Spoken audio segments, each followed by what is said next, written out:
देख रहे हैं कोटद्वार न्यूज। आप सभी दर्शकों को मेरा नमस्कार। मेरा नाम है शीतल पोखंडी। आज हमारे साथ हैं कोटद्वार की विधायिका व उत्तराखंड विधानसभा अध्यक्ष ऋतु खंडूड़ी भूषण जी। तो चलिए करते हैं इनसे बातचीत। मैम कैसी हैं आप? और आपका बहुत बहुत स्वागत है। धन्यवाद। सभी दर्शकों को नमस्कार। मैम मेरा पहला प्रश्न आपसे यही है कि अभी तक कैसा रहा आपका ये कार्यकाल? अच्छा रहा है। मुझे कोटद्वार की जनता ने 12 दिन में जिताया है और पिछले 3 साल में मेरा पूरा प्रयास ये रहा है कि उस जो 12 दिन में जो प्रेम प्यार मिला, आशीर्वाद मिला लोगों का, उसका मैं एक तरह से कहूँ ऋण है वो, उसको जितना ज्यादा चुका सकूं कोटद्वार में विकास लाकर, उसका मेरा पूरा प्रयास रहा है। और पूरी तरह से तो नहीं कह सकती हूँ कि मैं 100% सक्सेसफुल रही हूँ, लेकिन हाँ अपनी तरफ से ईमानदारी में कोई कमी नहीं रही है। पूरा 100% ईमानदारी से मैंने काम किया है। कभी कहीं सक्सेसफुल रही हूँ और कहीं नहीं भी रही हूँ, लेकिन प्रयास पूरा रहा है।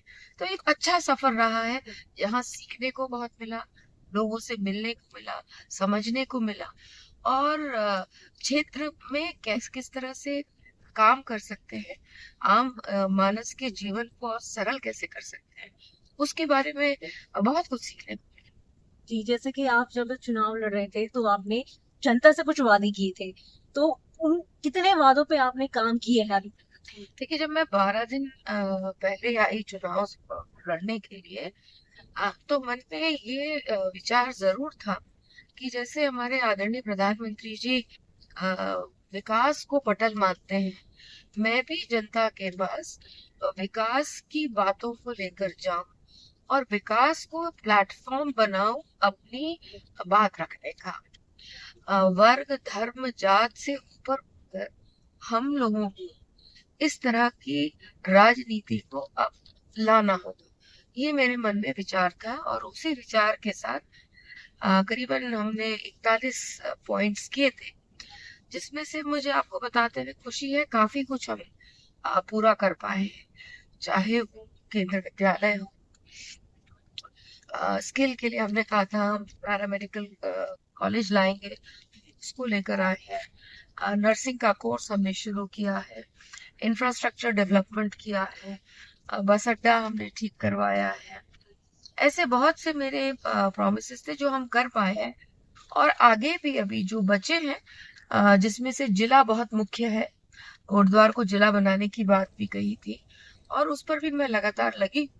तो ऐसी कुछ अभी और 2-4 बातें हैं जिन पर मुझे काम करना है और मैं लगातार कर रही हूँ। ढाल चिलर खाल हो गया, इस तरह की मोटर नगर का जो हमारा गड्ढा है वो है। तो ऐसी बहुत सारी चीजें हैं जिन पर मैं लगी हूँ, लेकिन 3 साल में मैंने प्रयास किया है और काफी अपने वादों को पूरा भी किया है। जैसे ये जो बचे हुए कार्यकाल है, तो आपको लगता है कि ऐसे कौन से बचे हुए और कार्य हैं कि अगर आपका कार्यकाल बढ़ता है तो उसमें आप वो काम पूरे कर पाएंगे, या कुछ और सोच है कि आपने कुछ और विजन रखा है कोटद्वार के लिए? बिल्कुल एक विजन है। कोटद्वार को हम भरत नगरी, कर्ण नगरी की तरह पूरे भारत में उसका नाम करना चाहते हैं। उसको विश्व के पटल पर और राष्ट्र के पटल पर उसको एक पहचान देना चाहते हैं। कोटद्वार को सब जानते हैं, गढ़वाल का द्वार है, और ये भी लोग जानते हैं कि भारत का नाम राजा भरत के नाम से हुआ है। उनकी पैदाइश जो है वो हमारे कोटद्वार के कर्ण आश्रम में हुई है। उसको हम और किस तरह से लोगों के बीच तक ले जा सके और लोगों को बता सके, एक ऑफ कोर्स ये तो विजन है ही, क्योंकि इससे टूरिज्म इम्प्रूव होगा। टूरिज्म के जब बढ़ेगा तो साथ ही साथ हमारी इकोनॉमिक डेवलपमेंट कोटद्वार की और अच्छी होगी। तो एक ये विजन है, एक ये सोच है। साथ ही साथ इंफ्रास्ट्रक्चर डेवलपमेंट और अच्छा कैसे हो सकता है। आपने देखा होगा कि 373 करोड़ का पानी का काम चालू है, जिसमें नए पाइप्स बन रहे हैं, टंकियां बन रही हैं, ट्यूबवेल्स बन रहे हैं। और ये जो योजना है ये कोटद्वार के लिए अगले 50 साल तक के पानी की योजना है, जिसमें 24/7 पानी मिलेगा, फिल्टर्ड साफ सुथरा पानी मिलेगा और मीटर्ड मिलेगा। मतलब इसमें मीटर के हिसाब से आपको बिल देना पड़ेगा। एसटीपी स्यूएज ट्रीटमेंट प्लांट की बहुत आवश्यकता थी कोटद्वार को, बहुत समय से नहीं था, बंद था। उसमें भी 123 करोड़ करीब लेकर आए, उस पर आप काम कर रहे हैं। लेकिन आगे भी पानी की जो 4 से 26 जो वार्ड है उनमें अभी काम हो रहा है। जो बाकी वार्ड्स है उसमें किस तरह से हम पानी को सुचारू कर सकते हैं, खेती को आप किस तरह से और विकसित कर सकते हैं। ऐसे स्किल्स जैसे मत्स्य पालन हुआ, डेयरी हुआ, इसको हम और किस तरह से कोटद्वार में लोगों के बीच ले जा सकते हैं। ऐसे बहुत से कार्य हैं। हॉस्पिटल को हम और अच्छा कैसे कर सकते हैं। ये जरूर कहना चाहूंगी कि जब मैं विधायक बनी थी तब एक रेफरल हॉस्पिटल कोटद्वार को कहा जाता था, लेकिन पूरा प्रयास किया गया है। डॉक्टर्स लाए गए, नर्सेज लाए गए, टेक्नीशियंस लाए गए, मशीनें जो सालों से खराब थी उनको ठीक करा दिया है। और प्रयास ये किया गया है कि हम पहले उपचार अपने मरीजों का करें और उसके बाद उनको आगे अगर जरूरत हो तो भेजें। लेकिन अभी भी बहुत इम्प्रूवमेंट की गुंजाइश है और हम उसको भी करेंगे। शिक्षा में भी मैंने काम किया है। आपने जैसे देखा होगा अभी केंद्रीय विद्यालय शुरू होने जा रहे हैं, उसमें वहां पर एडमिशन शुरू हो गए हैं। बाकी जो हमारे स्कूल्स हैं, जो गवर्नमेंट स्कूल्स हैं, जहाँ मुझे लगा कि इंफ्रास्ट्रक्चर को ठीक करना है, कहीं छत टपक रही है उसको ठीक करना है, दीवारें ठीक करनी है, स्कूल में लैब्स देने हैं, इस तरह के चीजें मैंने की है और आगे भी करेंगे। शिक्षा, स्वास्थ्य और इंफ्रास्ट्रक्चर को और कैसे सुदृढ़ कर सकते हैं, जीवन को सरल कर सकते हैं, चाहे वो पेंशन्स को लेकर हो, आधार कार्ड को लेकर हो, आय प्रमाण पत्र को लेकर हो, प्रधानमंत्री आवास योजना को लेकर हो, उज्ज्वला गैस को लेकर हो, या अनगिनत जो योजनाएं भारत सरकार और उत्तराखंड सरकार चला रही है उनको कैसे हम पूरा कर सकते हैं, वो आगे के समय में किया जाएगा। अब बात करते हैं हम युवाओं की। कोटद्वार में एक बड़ा हिस्सा जो है युवाओं का है। अब बात करें हम रोजगार की या फिर हायर एजुकेशन की, कोटद्वार का युवा अक्सर यहाँ से बाहर की ओर रुख करता है। तो ऐसे क्या प्रयास किए जा रहे हैं कि कोटद्वार का युवा बाहर की ओर रुख न करके कोटद्वार में ही रहे, रोजगार के लिए भी और शिक्षा के लिए? देखिए, ऐसा है, जहाँ तक स्कूली शिक्षा है, मैं बार बार इस बात को कहती हूँ कि हम अपने को किसी भी अच्छे शहर से कंपेयर कर सकते हैं और देहरादून से भी कर सकते हैं। स्कूली शिक्षा हमारी बहुत अच्छी है और भी अच्छी हो रही है। जहाँ तक हायर एजुकेशन का मामला है, आपका कहना सही है कि और चीजें आ सकती है। वैसे तो आप जानते हैं हमारे पास 2 डिग्री कॉलेजेस हैं, स्किल्स दे रहे हैं। ऑफ कोर्स स्कोप बहुत है, चाहे वो इंजीनियरिंग कॉलेज हो, मेडिकल कॉलेजेस हो, ऐसे चीजें और आनी चाहिए ताकि हम अपने बच्चों को कोटद्वार पे रह के हायर एजुकेशन और अच्छी दे सकें। इसका भी प्रयास है। अभी छोटे छोटे कुछ प्रयास हमने किए हैं और आगे भी सरकार के माध्यम से हम पूरा प्रयास करेंगे कि हायर एजुकेशन की भी जो स्थिति है वो और कोटद्वार में अच्छी की जाए। मैम, अब हमने युवाओं की बात करी है। कोटद्वार से अब जो है युवा काफी खेलों में निकल कर आगे आ रहे हैं। तो खेलों की तरफ स्पोर्ट्स एक्टिविटीज ऐसे क्या किया गया है आपके कार्यकाल? ऐसा है कि हमारा एक स्टेडियम है, उस स्टेडियम को दुरुस्त करने में, ठीक करने में हम लोगों ने उसमें काफी धन सरकार के माध्यम से लगवाया है और इम्प्रूवमेंट हुआ है। चाहे वो बॉक्सिंग रिंग हो, चाहे उनका बैडमिंटन हो, चाहे उनके क्रिकेट के मैदान हो, फुटबॉल जहाँ बच्चे खेलते हैं वो मैदान हो, उसको ठीक करने का प्रयास किया हुआ है। जिस तरह की चीजें मांगी गई, उनका जो रहन सहन, जहाँ कमरे वो रहते हैं उनको ठीक किया गया। पानी का उन्होंने कुछ व्यवस्था मांगी थी, हमने पानी की व्यवस्था उनको दी है। इम्प्रूवमेंट बहुत हो सकता है, लेकिन छोटे छोटे प्रयास सरकार के माध्यम से और मेरे माध्यम से हो रहे हैं, जहां हम अपने बच्चों को आर्चरी से लेके क्रिकेट से लेकर बाकी खेलों में, चाहे वो स्कूली खेल हो, डिस्ट्रिक्ट लेवल के खेल हो, चाहे वो प्रदेश के खेल हो, उनमें बच्चों को इनकरेज करने का पूरा प्रयास कर रहे हैं और आगे भी करते रहेंगे।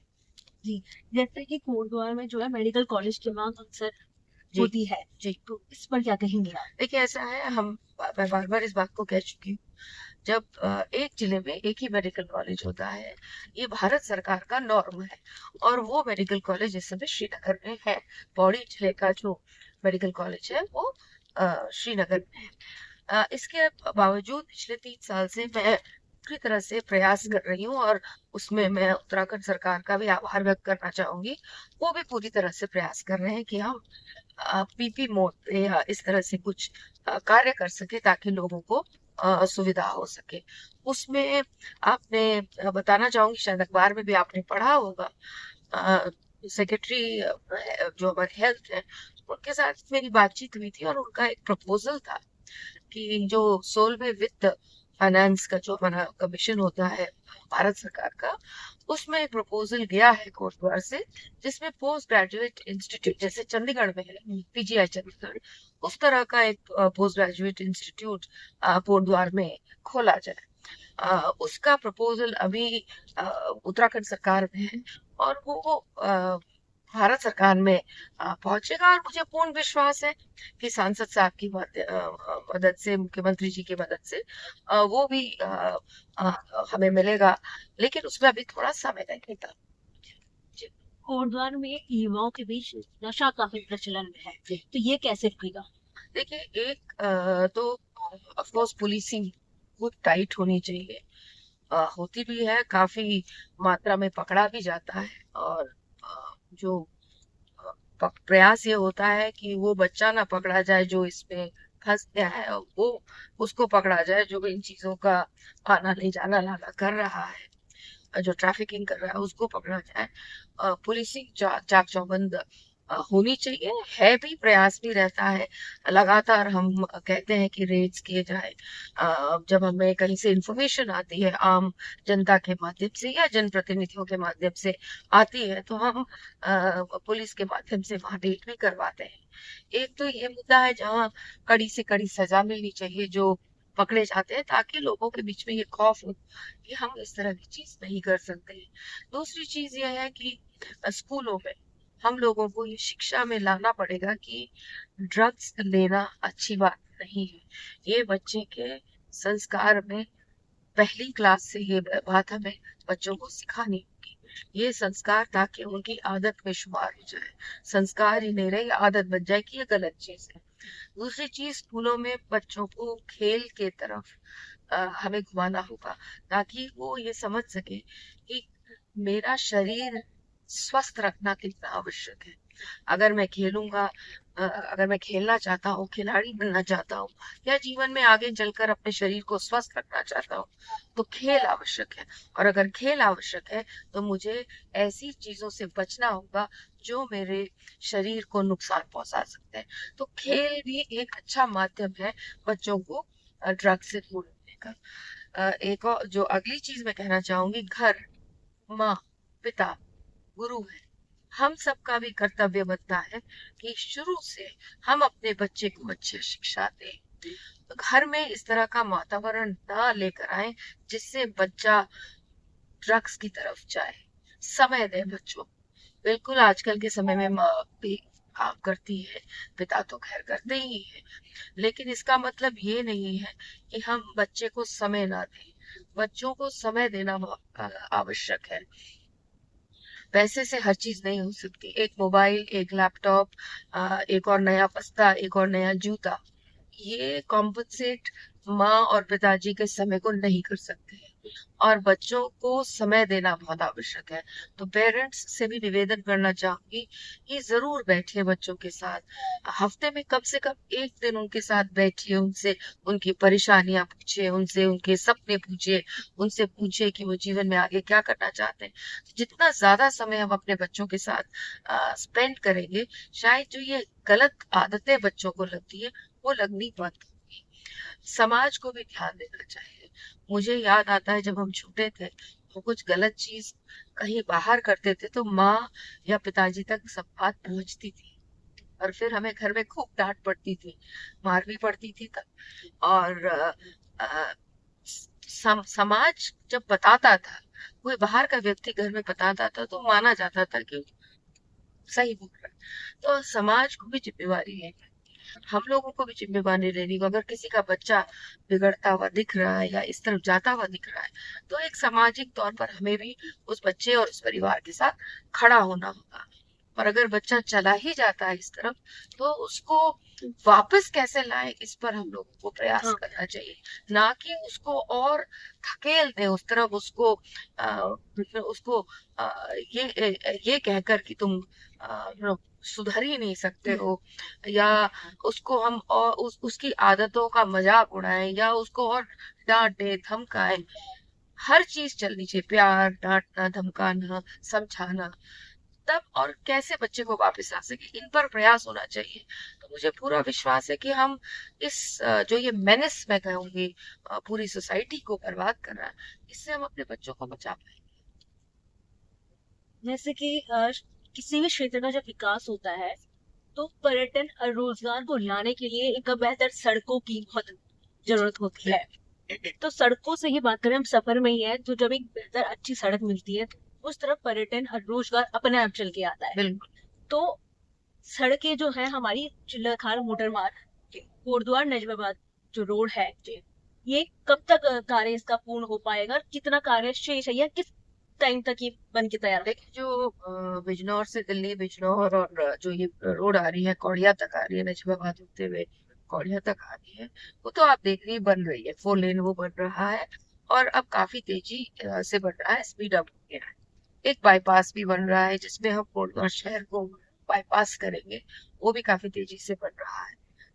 जहां तक सड़क इस तरफ का है, तो काफी तेजी से हो रहा है, और मुझे पूरा विश्वास है कि अगले साल तक सब तैयार हो जाएगा। और जो हम चाह रहे हैं कि हमारे पास ज्यादा से ज्यादा पर्यटक पहुंचे, और बद्रीनाथ के लिए भी यहीं से जाए, एक ये भी रूट बन जाए, मुझे लगता है कि ये संभव होता हुआ नजर आ रहा है मुझे। जहां तक लाल ढाक चिल्लर खाल की बात, अ, 3 साल से हम भी प्रयास कर रहे हैं, सरकार भी प्रयास कर रही है, कोर्ट में केस है, और बिल्कुल पूरी तरह से हम सब प्रयासरत हैं। मैं अभी दिन पहले माननीय वन मंत्री जी से भी मिली थी, और उनसे भी निवेदन किया था कि इसको किसी तरह से हमें सुलझाना है। और मैं आशा कर रही हूँ कि अ, जल्द हम इस पे कुछ ना कुछ कार्रवाई होगी, और ये जल्द से जल्द सुलझेगा। अ, बातचीत हम लोग कर रहे हैं कि किस तरह से अफसरों से भी, उत्तराखंड की जो हमारे वन के सेक्रेटरी है, उनसे भी मेरा निवेदन ये रहा है कि इसको कैसे सुलझाया जा सकता है, इस पर आप कार्य करें, और मुझे विश्वास है कि हम इसको कर पाएंगे। अब हम बात कर लेते हैं कोटद्वार मुख्य बस स्टैंड। जी, हमारा कोटद्वार प्रवेश द्वार, यहीं से सारी संचालन होता है बसों का। तो कोटद्वार रोड बस स्टैंड कब बन पाएगा, और यहाँ महिलाओं के लिए क्या सुविधा होंगी, और अक्सर बरसात के समय में जो है जल भराव की स्थिति होती है, जो यात्री आ रहे हैं उनके लिए क्या व्यवस्था होगी? कोटद्वार बस अड्डे के साथ मेरा बड़ा बचपन से रिश्ता है। मैं जब अपने दादी के घर जाती थी पौड़ी, तो वहीं तक डीटीसी की बस आती थी, दिल्ली से हम वहीं जाते थे, फिर वहां से जीएमओयू की बसें पकड़ पकड़ के हम लोग पौड़ी जाते थे। तो मेरा उससे कनेक्शन है। और मुझे बड़ी हैरानी हुई जब मैंने देखा कि बहुत बदलाव उस बस अड्डे में आया नहीं था, लगभग लगभग वैसा ही था। और मुझे बड़ी खुशी है कि करीबन 9 करोड़ की लागत से उसको दोबारा से बनाया जा रहा है। कोटद्वार का बस अड्डा, जो बस अड्डा है, वो केवल कोटद्वार को कैटर नहीं करता है। जैसे आपको पता है, गढ़वाल गद्वार, वहां पे हमारे गांव के, दूरस्थ गांव के, चाहे फ्लुएंसी डाउन हो, यमकेश्वर हो, चौबट्टा खाल हो, पौड़ी हो, अ, इस पूरे इलाके के लोग वहां से बसें पकड़कर अपने अपने घरों की ओर जाते हैं। और कष्टदायक चीज ये थी कि ना तो खड़े होने की जगह, ना बैठने की जगह, ना कोई ऐसी जगह कि अगर बरसात हो रही हो, अगर आदमी कहीं जाके खड़ा हो सकते, शौचालय की भी कमी थी। और इसमें जो अभी हमारा पूरा रेनोवेशन दोबारा से चल रहा है, इसमें ये पूरी तरह से प्रयास करा जा रहा है कि बस अड्डा जहाँ एक तरफ बढ़िया बने, सुंदर बने, मजबूत बने, वहीं दूसरी ओर जो हमारे यात्री हैं उनको हर तरह की सुविधा मिले, पीने का पानी मिले, शौचालय साफ सुथरा मिले, और साथ ही साथ अगर बरसात हो, ठंड हो, रात में कोई आया हो तो उसको बैठने की जगह मिले। बहुत जल्द वो भी काम पूरा होगा, वो आप लोग भी देख रहे होंगे, जल्द उसका कार्य भी होगा। जी, जैसे कि दैवीय आपदा आती है जब जी, तो कई बच्चे अनाथ हो जाते हैं। से उनका साया हट जाता है। तो आपके कार्यकाल में ऐसे बच्चों के लिए क्या सुविधा की गई है और क्या कार्य किए गए हैं? मैं उत्तराखंड सरकार का भी इसमें बहुत बहुत धन्यवाद देना चाहूंगी। कोविड में भी वात्सल्य एक योजना शुरू हुई थी, और अभी भी हमारे कोटद्वार में आपने देखा होगा सुभाष चंद्र बोस नाम का एक छात्रावास खुला है, जिसमें हमारे जो बच्चियां या तो अनाथ है, जिनके माँ बाप नहीं है, बहुत गरीब घरों से, उनको लाकर बहुत ही सुंदर सुविधा रखा जा रहा है, पढ़ाया जा रहा है, शिक्षित किया जा रहा है, साथ ही साथ उनको स्किल भी दिया जा रहा है, उनकी हेल्थ की चिंता करते हुए योग, मेडिटेशन सब किया जा रहा है, और बहुत सेफ इन्वायरमेंट में रखा गया है।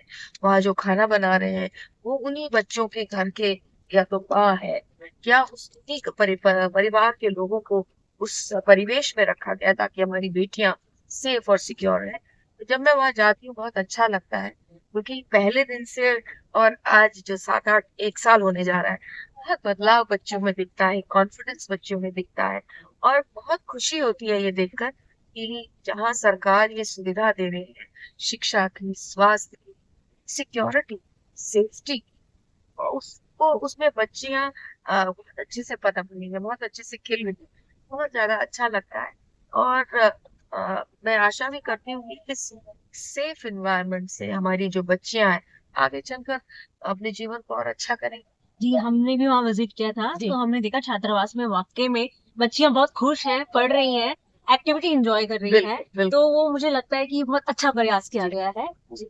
अब जैसे कि कड़वा नदी कोटद्वार, तो हमारे कोटद्वार में ऐसी कई जगह हैं जो राष्ट्रीय पटल पर आनी चाहिए। अब हम बात करें कण्वाश्रम की जी। या फिर कॉर्बेट टाइगर रिजर्व, जी। तो इस और क्या कार्य किए जा रहे हैं? देखिए ऐसा है, अ, बहुत सारी चीजें आप जानते हैं, जो टाइगर सफारी था उसका पाखरों के कारण फिर वो उसमें इंक्वायरीज वगैरह हुई है, कोर्ट्स भी अब निर्णय लास्ट स्टेजेस पे हैं जहाँ निर्णय लिए जा रहे हैं, और मुझे पूर्ण विश्वास है कि हमारी जो सफारी टाइगर सफारी है वो अ, शुरू होगी, सारे मानकों को पूरे करते हुए शुरू होगी, और जो भी डायरेक्शंस हमें सुप्रीम कोर्ट से दिए जाएंगे उसके तहत हम लोग उसको शुरू कर पाएंगे, क्योंकि एक बहुत ही एम्बिशियस योजना है, बहुत ही सुंदर योजना है, जिससे कि जंगल, जानवर, मनुष्य सबको उससे फायदा होने वाली चीज है, बहुत अच्छी चीज वो कोटद्वार के लिए। मुझे लगता है कि अ, जिस तरह से उसमें उत्तराखंड सरकार कार्य कर रही है, सुप्रीम कोर्ट में अपनी बात रखती है, कुछ अच्छा वहां से भी डायरेक्शन आएगा और उसको हम शुरू कर पाएंगे। जहां तक कर्णाश्रम है, बिल्कुल हम चाहेंगे कि इस चीज को हम आगे और करें, लेकिन दुर्भाग्यपूर्ण चीज ये है कोटद्वार में कि जब हम कुछ अच्छी चीज करने चलते हैं तो कोटद्वार में से ही कोई पहुंच जाता है, कोई एनजीटी पहुंच जाता है, कोई आरटीआई लगा देता है।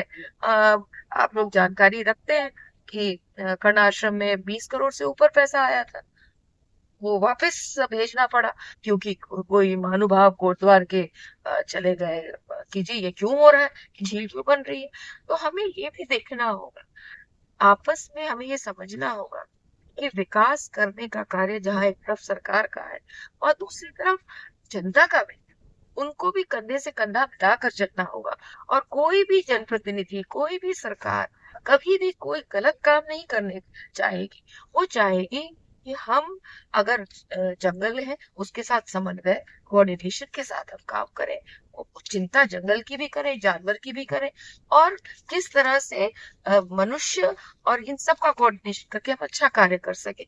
लेकिन लोगों को भी इस बात का ध्यान रखना चाहिए कि इस तरह का कार्य ना करें। आप हर चीज में अगर आप कुछ ना कुछ कर देंगे, एक बार चीजें कोर्ट में चले जाती हैं, वहां से निकालना कठिन काम हो जाता है। और आप सही भी हो, हम सही है, लाल डांग चिल्लरखाल 58 की सड़क है, हम बिल्कुल सही है, लेकिन अब हम कोर्ट में हैं, तो जब तक कोर्ट नहीं निर्णय लेगा आप कुछ कर ही नहीं सकते। आप वहां जा सकते हैं, उनसे निवेदन कर सकते हैं, और हम सब समझते हैं, भारतवासी सब जानते हैं कि कोर्ट में समय लगता है, तो चीजें इसलिए भी अटकती है। सब प्रयास करते हैं, जनप्रतिनिधि प्रयास करते हैं, और बहुत लोग प्रयास करते हैं, लेकिन एक के दुक्के ऐसे लोग निकल जाते हैं जो कि अच्छी चीज को नहीं होने देते, अड़चने पैदा उसमें अड़चने पैदा कर देते हैं, और फिर उसके बाद दिक्कतें शुरू होती हैं। तो इसलिए मैं तो हाथ जोड़कर निवेदन करना चाहूंगी कि इस तरह की चीजें ना करें। और आपको कोई परेशानी, आप आके अथॉरिटी से बात तो करिए कि भाई इसको हम, मेरा समझ से ऐसा है, इसको क्या हम और सुधार सकते हैं, इसको क्या हम और इम्प्रूव कर सकते हैं। आप उसमें सीधे जाकर उसको रोकने का जो प्रयास करते हैं वो गलत है। लेकिन इसके बावजूद कहना चाहूंगी, हम कोर्ट में भी अपनी बात बड़ी मजबूती से कह रहे हैं, और कण्व आश्रम को जो हमारे सांसद जी ने भी कहा है, और मैं भी कहती हूँ बार बार कि हमारे पास तो ऐसी धरोहर है जो कि पूरा भारत आना पसंद करेगा ऐसी जगह पर। तो अगर हम उसको विकसित करना चाहते हैं, तो जहां जनप्रतिनिधि अपना काम करेगा, वहां जनता को भी हमारे साथ कंधे से कंधा मिला के चलना ही पड़ेगा, तभी हम लोग उस बड़े सपने को पूरा कर पाएंगे। जो विजन है जी हमारा उसको हम पूरा कर बिल्कुल पाएंगे। बिल्कुल बिल्कुल। मैम, जैसे कि आप पिछले कुछ समय पहले कोटद्वार में आवारा पशुओं को लेकर काफी परेशानी पैदा जी। हो रही थी, इस पे क्या काम किए गए? इस पे भी बड़े मजेदार सुनाना चाहूंगी मैं। देखिए कैसे अड़चने पैदा होती हैं। जब मैं नई नई विधायक बनी तो ये समस्या मेरे पास आई। तो कृष्ण नयन के जो महाराज जी हैं, उनसे मेरी अच्छी उनसे पहचान है, उनका आशीर्वाद हमेशा मेरे ऊपर रहता है। तो मैंने उनसे निवेदन किया, मैंने कहा महाराज जी मेरे यहाँ गाय है, क्या मैं कुछ आपके यहाँ भेज दूं? वहाँ बहुत, उनका तो 3-4 हजार गाय रखते हैं और बहुत ही सुंदर उनका आश्रम है। उन्होंने कहा हाँ बिल्कुल भेजिए। तो हमने अपने ट्रक्स की व्यवस्था की और हमने गाय पकड़नी शुरू की। जो है वो यहाँ से गाय उठाकर पता नहीं कहाँ लेके फेंकने जा रही। तो फिर हमने, मतलब मुझे बड़ा दुख हुआ इस चीज के बारे में कि इस तरह की बात, और मैं जानती हूँ किसने कही और किसको कही, उन्होंने मुझे बताया कि आपके यहाँ से इस तरह की बातचीत आ रही, तो मुझे अच्छा नहीं लगा। लेकिन हमने फिर उसको सिस्टम से किया, हमने कहा फोटो खींची, जितनी गाय यहाँ से जा रही है हमने उनकी फोटो खींची। जब वो कृष्ण नयन की जो आश्रम है वहां जहाँ गाय उतरी, वहां हमने फोटो खींची, हैंड ओवर करते हुए समय हमने फोटो खींची। लेकिन देखिए ये तो हम कर पाए, लेकिन बार बार इस तरह की चीज करना बहुत आसान नहीं होता है, थोड़ा बहुत मन भी खराब होता है। बच्चे के लिए कर रहे थे, और देखिए बिना बात के बतंगड़ हो गया, बिना बात के हल्ला हो गया। और गाय तो इतना सेंसिटिव इशू है, मानिए कुछ हल्ला ही हो जाता, हंगामा ही हो जाता, लड़ाई झगड़ा ही हो जाती, तो लोगों को समझना होगा कि हम क्या कर रहे हैं। गौशाला, देखिए हमने पथपेड़ा को बहुत रिक्वेस्ट की, और पथपेड़ा जो है वो आए, उन्होंने जो हमारा नगर निगम का गौशाला है उसको लिया, बहुत अच्छे से चला रहे हैं। वहाँ बढ़िया इंफ्रास्ट्रक्चर उन्होंने भी किया, विधायक निधि से मैंने भी किया, और अब वहाँ काफी हमारी जो छोटी गाय हैं वो वहां रहती हैं। एक्सीडेंट केस आते हैं, मारते हैं लोग गायों को, एसिड फेंकते हैं, तो इस तरह की अनेक चीजें होती हैं। खैर हम अपनी जो गाय है, बाछियां, उनको, बाछे हैं छोटे छोटे 4 दिन के, 2 दिन के, उनको हम रखने का प्रयास कर रहे हैं। साथ ही साथ उसी के बगल में हमने ये प्रयास किया है कि नंदियों के लिए अब कुछ हम व्यवस्था करें और एक जगह बनाए जहां नंदियों को हम रख पाए, तो उसका भी हम लोग प्रयास कर रहे हैं कि गायों को हम कर सके। इसी तरह से भाबर में भी एक हमारे गाय प्रेमी है, उन्होंने भी एक जगह ली है, वो भी कुछ गाय रखे, उन्होंने भी कुछ रखा हुआ है।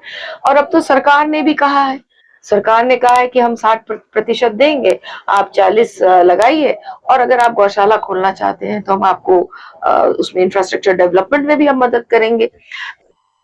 नहीं है। फिर एक बार फिर मैं जनता से भी निवेदन हाथ जोड़ के करना चाहूँ, माँ कहते हैं हम गाय को, इस तरह का कोई कार्य ना करिए। आपको नहीं रखना है गाय, मत रखिए। दूध देती है तब तक घर में, उसके बाद आप सड़क में छोड़ देते हैं। अगर हमने कहा कि उनके जो टैग्स लगे हैं उनसे आप पता करिए कि किसकी गाय है, तो आप कान काट दे रहे हैं। जंगलों में बांध कर आप गाय छोड़ दे रहे हैं। तो ये किस तरह का समाज, हम कहाँ जा रहे हैं, हम अपने बच्चों को क्या शिक्षा दे रहे हैं। तो उनसे भी निवेदन करना चाहूंगी, आपको नहीं चाहिए आप हमारे हमारे आश्रम में आके दे दीजिए, हम तैयार हैं, हम रखेंगे, लेकिन सड़कों पे मत छोड़िए। और ये मूक है, मूक जानवर है। आपको कष्ट होता है, मैं समझ सकती हूँ, किसी की खेत में चली जा रही है, कहीं एक्सीडेंट हो जा रहे हैं, लेकिन हमें ये भी सोचना होगा कि हम कैसे ऐसे व्यवस्था कर दें कि ना हमको दिक्कत हो ना उसको दिक्कत। हम पूरी तरह से प्रयास करते हैं कि जगह जगह गौशाला खोली जाए, ताकि लोग जो सड़कों पे हमारे जो जानवर हैं वो गौशालाओं तक पहुंचे। आपने इस वीडियो के आखिरी में आप हमारी कोटद्वार की जनता को क्या संदेश देना चाहेंगे? देखिए, मैं तो उनका आभार ही व्यक्त करना चाहूंगी और बहुत ही धन्यवाद करना चाहूंगी।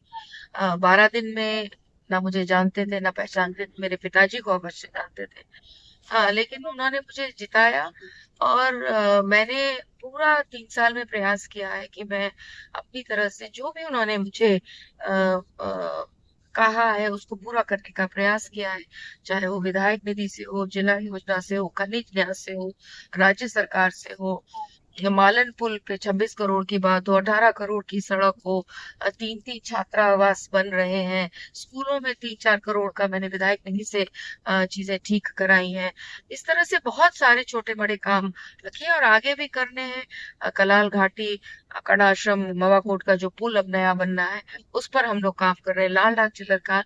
तो मैं आभारी व्यक्त करना चाहूंगी कि हमारे मेरे साथ जब भी मैंने वार्तालाप किया है कोटद्वार की जो हमारी जनता है, उन्होंने मेरी बात को समझा है। नाराज हुए लेकिन जैसे ही उनके साथ वार्तालाप हुई, उन्होंने मेरी बात को समझा और मेरे साथ कंधे से कंधा मिला के खड़े रहे।